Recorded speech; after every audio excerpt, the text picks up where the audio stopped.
Hey, what's up, people? This is Elder Tenchi, welcoming you to a new episode of On the Brain. Now, today I decided to do my first ever manga review, and I decided to do it on the East-West collaboration of Ultimo, brought to you by Stan Lee, Marvel Comics, POW Entertainment, you know, and Hiroyuki Tokei, the creator of Shaman King.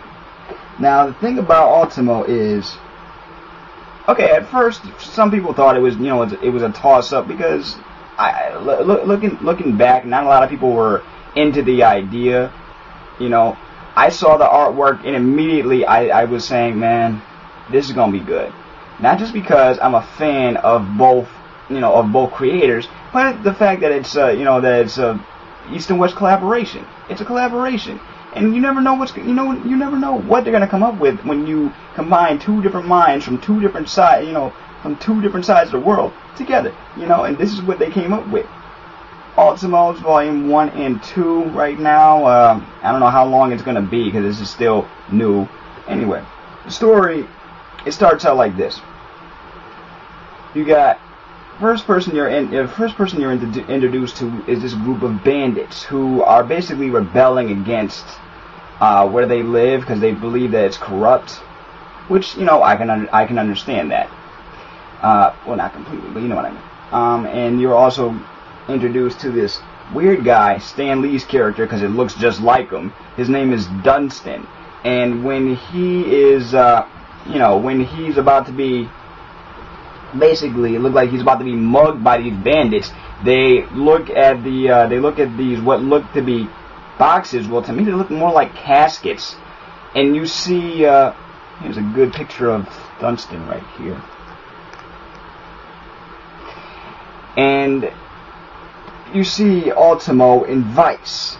Now, they look like dolls from the first perspective, but you find out that they are sort of mechanical, what are called, I'm gonna just call them doji, because I'm sorry, but the whole thing, it's together to me is kind of hard to pronounce, but I'll get there. I'm getting there. Anyway, they're ultimate good and ultimate evil. Dunstan created them. He wanted to see who would win. Good, evil. Simple plot, right? Except these things are ultimate good and ultimate evil, set to be battling each other for the rest of their lives. But the thing is, they can't really, they can function by themselves. But the whole idea is to have, a master command them.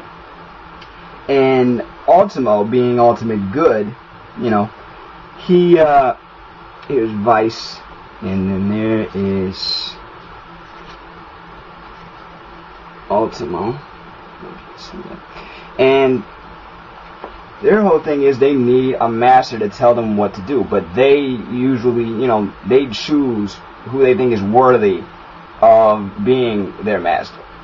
But they're set to fight each other for the rest of their lives, and that's basically where the story begins. It begins in Kyoto, Japan, and it's just at first you look at it and it's like, okay, are these guys good guys or bad guys? They're calling themselves bandits, but they actually have a sort of, well, not legit reason, but a very deep reason for doing what they're doing. And Dunstan is pretty much testing the leader of that bandit group.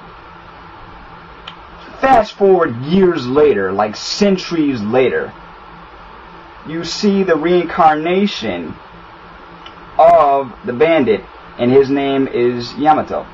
Now, Yamato, normal teenage kid. They go with the whole high school kid plot. Normal teenage kid. He's in the middle of high school, about 10th grade, and he has everything from girl problems to to just regular day-to-day issues that everybody had as as a high school kid. You know what I'm saying?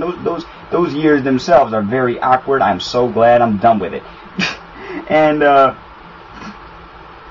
you find out later on that when he goes to this antique store, and there we go with another thing that kind of sounds like another plot, but hey, what can you do? Recycle plots.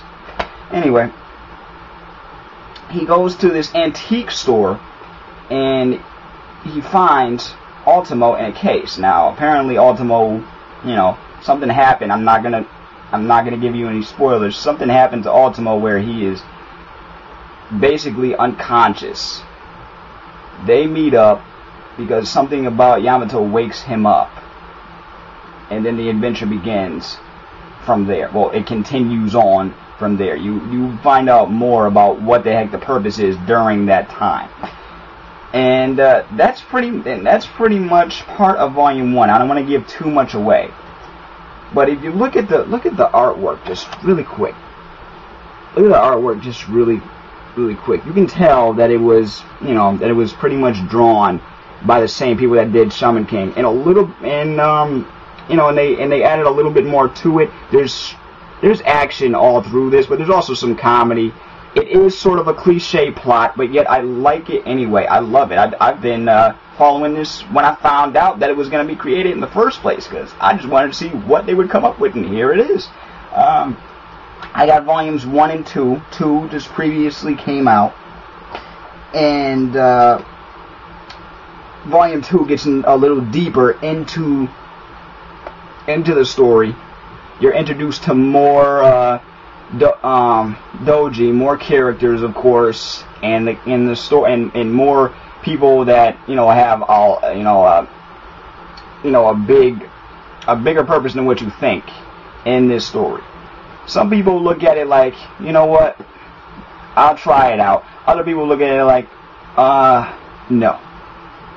You know, and I understand that everybody has different opinions, but in my opinion, reading both these manga, I'm gonna give it a rating. I'll give these I'll give it 8 and a half. Yeah, about an 8.5 out of 10. I'm not gonna give it a full 10 because it is a cliche sort of plot. One of my friends, you know, pointed it out to me. But that doesn't mean it's not fun to read, and there's a lot of action for those who love, you know, action and comedy, and there's a little bit of sweetness in it too. You know, it's some of the characters, they look, some of them look scary, but they have a very deep, you know, a deep side to them. Yamato himself is a goofy kid, even though he looks like, you know, one of those tough wannabe, you know, guys one of those tough wannabe delinquents, but he's not. He's just one of those, you know, he just looks like it from the art. But really, he's just a normal teenage kid going through normal teenage stuff until Ultimo comes into his life, and then all hell breaks loose. I'm kidding. Anyway, I really recommend you guys pick this up, check it out, tell me what you think, you know. And that's about it for the first episode of this new season of On the Brain. Producer credits. My boy SykoDJ did the new theme that I'm going to be using for On the Brain from now on. Shouts out to him. You know what? Let me give you a link to his YouTube page. If any of you aspiring rappers or producers want to talk to him, chat with him, get his information. Let me know. Another thing is, a while ago started a Facebook group for On the Brain. We are about 69 members strong right now. Wraithguard Productions presents On the Brain. Once again, for everybody that goes on Facebook, check it out. Wraithguard Productions presents On the Brain. Join the group. Give me your opinion. I'll be posting stuff on a regular basis. Alright? And that's about it.